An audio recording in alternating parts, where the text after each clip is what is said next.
স্টুডেন্টসরা, আমি জয়া চক্রবর্তী তোমাদের সাথে আজকে একটা বিষয় সম্পর্কে বোঝাবো, যেটা হচ্ছে ভেক্টর, যেটা আমাদের ওয়েস্ট বেঙ্গল বোর্ডের ক্লাস 11-এ এখন ফার্স্ট সেমে তোমাদের রয়েছে ভেক্টর।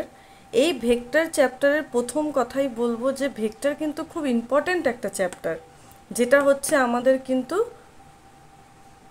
ক্লাস 11-12 এছাড়া পরবর্তীকালেও যারা পদার্থবিদ্যা নিয়ে পড়াশোনা করবে তাদের কিন্তু এই ভেক্টরের কনসেপ্ট কিন্তু কাজে লাগবে। সেজন্য ভেক্টর চ্যাপ্টারটা খুব মন দিয়ে তোমাদের শিখতে হবে। তো এই কনসেপ্টটা কি, প্রথমত আমরা জানি হচ্ছে ভৌত রাশি। এই যে ভৌত রাশি, এই রাশি দুই প্রকারের হয়, তার মধ্যে এক প্রকার হচ্ছে স্কেলার, আরেক প্রকার হচ্ছে ভেক্টর। এবারে তোমাদের যদি প্রশ্ন করি আমি, যে এই যে ভৌত রাশি, এই ভৌত রাশি বলতে কি বুঝি? ভৌত রাশি মানেই হচ্ছে যে একটা রাশি বলতে আমরা বুঝি যেটা হচ্ছে যে রাশি কথার অর্থ আমরা যে জিনিসটাকে পরিমাপ করতে পারি। তাহলে পরিমাপেও যে কোনো বিষয় সমূহ, আমরা যে কোনো বিষয়কে আমরা বলতে পারবো যে ভৌত রাশি। তাহলে এই রাশি সম্পর্কে আমরা পরিমাপ ও মাপের যে পরিমাপ পদ্ধতি, সেই চ্যাপ্টারে কিন্তু আমরা ভৌত রাশি সম্পর্কে আমরা অনেকটাই জানি। তবু আমি এখানে একটুখানি সংক্ষেপে বলছি। ভৌত রাশি মানে হচ্ছে যেটাকে আমরা আসলে কি করতে পারবো না, পরিমাপ করতে পারবো। ঠিক আছে, এটাই আমরা একটু জানবো। এই পরিমাপ করতে গেলে আমাদের দুটো জিনিস প্রয়োজন হয়। একটা জিনিস হচ্ছে সংখ্যা প্রয়োজন হয়, অর্থাৎ সংখ্যা যেটা হচ্ছে তার মানকে বোঝায়। আর দু নম্বর হচ্ছে আরেকটা জিনিস আছে, যেটা হচ্ছে এই রাশিটা বোঝাতে গেলে এককের দরকার হয়। ঠিক আছে, এই এককটা ছাড়া কিন্তু আমরা মানটা সম্পর্কে কিন্তু সঠিক একটা ধারণা যাতে পাই। কারণ মানের সাথে একক যদি না থাকে, আমি কিন্তু তাহলে সেই রাশি সম্পর্কে সঠিক ধারণা পাবো না। তাহলে এই দুটো কিন্তু জিনিস নিয়ে আমরা প্রকাশ করি হচ্ছে ভৌত রাশি।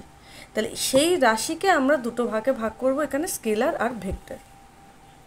তো এই পরিমাপ, সংখ্যা, একক, এই নিয়ে আমি আরেকটা ক্লাস, আমি তোমাদের ফার্স্ট চ্যাপ্টার যেটা আছে সেটা নিয়ে আমি একদিন ক্লাস করে তোমাদের বোঝাবো।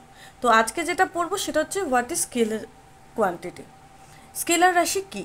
তো স্কেলার রাশি হচ্ছে যে সকল রাশির কিন্তু শুধুমাত্র মান আছে কিন্তু কোনো অভিমুখ নেই।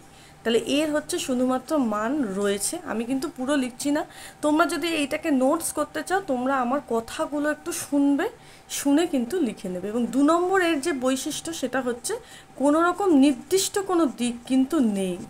তাহলে মান আছে, দিক নেই, তাহলে সেই সকল রাশিকে আমি বলবো স্কেলার রাশি। তাহলে স্কেলার রাশি কাকে বলে বলতে কনসেপ্ট হচ্ছে যে সকল রাশির মান আছে, দিক নেই। এবং এখানে 3 নম্বর আরেকটা কথা আমি বলবো, এই যে স্কেলার রাশিকে নিয়ে আমরা কি করতে পারি, সাধারণ যে বীজগণিত যে সূত্র আমরা এতদিন ছোট থেকে আমরা মোটামুটি মনে হয় ক্লাস 6 থেকে শিখছি বীজগণিত, তাই তো?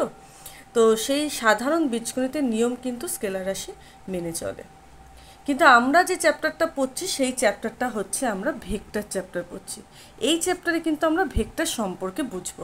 তাই সেই ভেক্টরটা কি, এই ভেক্টর কনসেপ্টটা বুঝতে গেলে আমাকে বুঝতে হবে, অর্থাৎ স্কেলারকে আমরা যেভাবে বুঝলাম ঠিক ভেক্টরকে আমরা সেইভাবে বুঝবো, সেই পয়েন্টসগুলো দিয়ে। অর্থাৎ স্কেলারের যেরকম দেখেছিলাম আমরা 1 নম্বর পয়েন্টে যদি আসি, মান আছে, তাহলে আমি বলবো ভেক্টরের ক্ষেত্রেও কিন্তু 1 নম্বর মান আছে।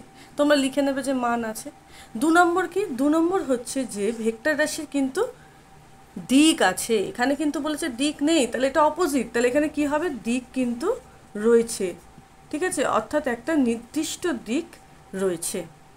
ঠিক আছে, এটা তাহলে একটা, আমরা যদি স্কেলার রাশি ভেক্টর রাশির মধ্যে পার্থক্য তৈরি করতে দেয় আমাকে, যে বলে পার্থক্য কী, তাহলে কিন্তু সেটাও আমরা করতে পারবো। কিন্তু আমাদের এখন তো এমসিকিউ বেসড কোশ্চেন আসবে ওয়েস্ট বেঙ্গল বোর্ডে, যেহেতু এখন নিয়ম হয়ে গেছে ফার্স্ট সেমটা হচ্ছে তোমাদের 70 নম্বরে আগে পরীক্ষা হতো, পুরোটাই মানে সমস্ত মিলিয়ে মিশিয়ে থাকতো।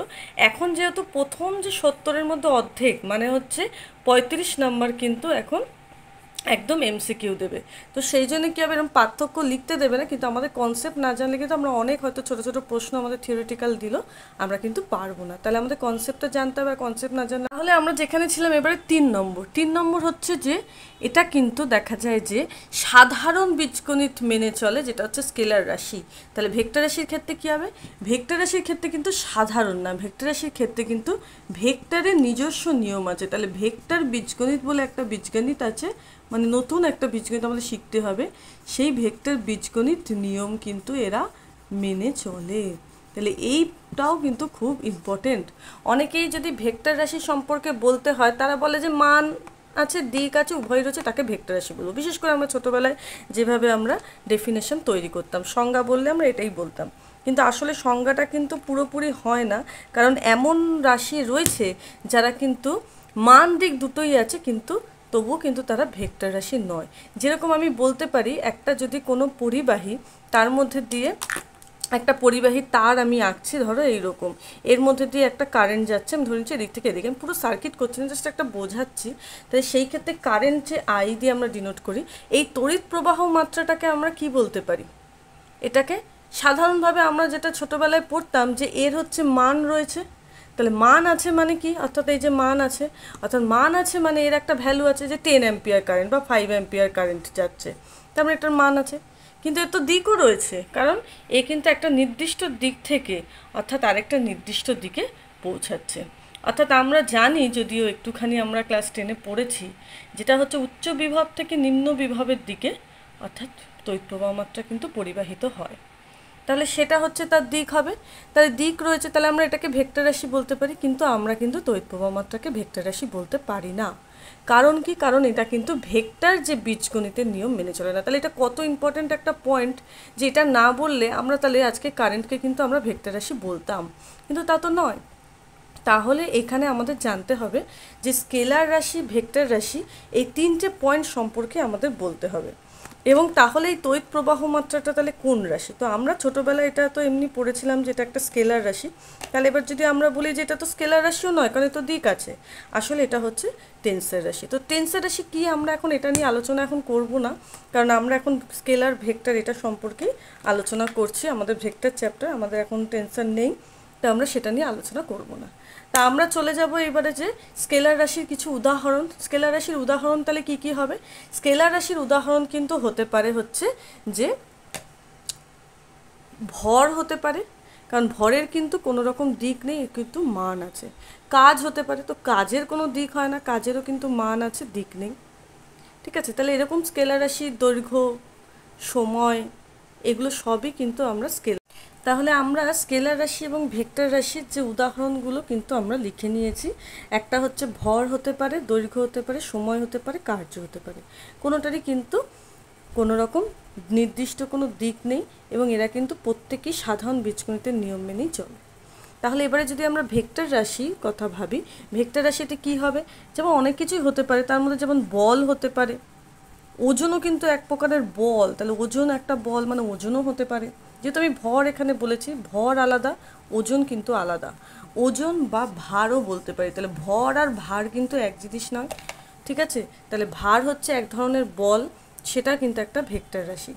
এছাড়া আরও হতে পারে, যেমন হতে পারে হচ্ছে যে ভর বেগ হতে পারে, শুধু বেগও হতে পারে, আরও অনেক আছে, স্মরণ হতে পারে, ত্বরণ হতে পারে। তো আমি স্কেলার রাশি, ভেক্টর রাশি উদাহরণ দিলে শেষ হবে না, তো আমি মোটামুটি কয়েকটা উদাহরণ তোমাদেরকে দিয়ে দিয়েছি। তো পুরো আমি বোর্ডটা একটু দেখাই প্রথম থেকে, যে আমরা পড়েছি প্রথমে ভেক্টর চ্যাপ্টারের মধ্যে ভৌত রাশি, সেটা দু প্রকারের হয় প্রত্যেককেই, অর্থাৎ ভৌত রাশির যে ভাগগুলো মানে তার সম্পর্কে আমরা জেনেছি, এবং সেখান থেকে স্কেলার রাশি, ভেক্টর রাশির যে বৈশিষ্ট্য বা পার্থক্য করে নিতে পারবো কাকে বলে, সেখান থেকে আমরা কিন্তু স্কেলার ভেক্টরের উদাহরণগুলো পড়ে নিয়েছি। তো তোমাদের যদি ভিডিওটা ভালো লাগে তাহলে তোমরা একটু লাইক করে দিও, এবং তোমরা যদি বলো যে এরকম ভিডিও তোমরা আরও চাও, আরও ক্লাসগুলো এই অনলাইনের মাধ্যমে তোমরা দেখে নিতে পারবে, তাহলে আমি তোমাদেরকে এরকম বোর্ডের মাধ্যমে ক্লাসগুলো করাবো। তো আমাকে একটু কমেন্ট বক্সে একটু কমেন্ট করে জানিও যে তোমাদের এই ভিডিওগুলো দরকার কিনা, তাহলে আমি 11, 12 এবং প্রত্যেকটা ক্লাসের তাহলে ভিডিও আমি এরকম ছোট ছোট ক্লাসের মাধ্যমে তোমাদেরকে একটু বোঝাবো। আজকের মতো এইখানেই ক্লাস শেষ করলাম।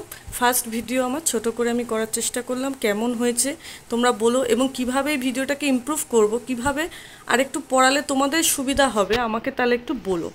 তোমরা একটু কমেন্ট করে বলো যে এইভাবে যদি আমরা একটু, সরি আমি ভাবলাম ভিডিওটা বন্ধ হয়ে গেছে, তো এইভাবে যদি পড়ালে ভালো হয় তোমরা আমাকে একটু বলতে পারো যে কিভাবে পড়ালে আর একটু ভালো হয়।